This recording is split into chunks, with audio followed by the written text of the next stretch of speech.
Panda Lela Renong pun takkan terjun dalam tasik biru yang cantik kat Sarawak ni walaupun dia atlet terjun negara. Orang percaya tasik tu tak ada dasar langsung. Setiap kali ada orang nak ukur dasar, masuk tali dalam tu, tali tu tiba-tiba hilang macam kena sedut sesuatu. Orang lama-lama percaya tasik tu merupakan pintu masuk kepada alam lain. Berdasarkan cerita orang kampung, terdapatnya roh-roh pekerja lombong di zaman British dahulu. Sampai sekarang ni masih tinggal dekat situ. Kadang-kadang pada waktu malam ada orang dengar orang buat ketukan macam di lombong.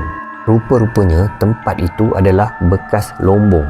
Lombong emas lama pada zaman British dulu yang runtuh akibat banjir besar. Banyak terowong-terowong ditenggelamkan air di situ. Airnya cantik, warna biru macam dekat laut. Tapi biru tu biru yang tak sihat. Dia adanya campuran sulfur dan juga tembaga. Cantik memang cantik. Tapi kau nak berenang tak masuk dalam tu?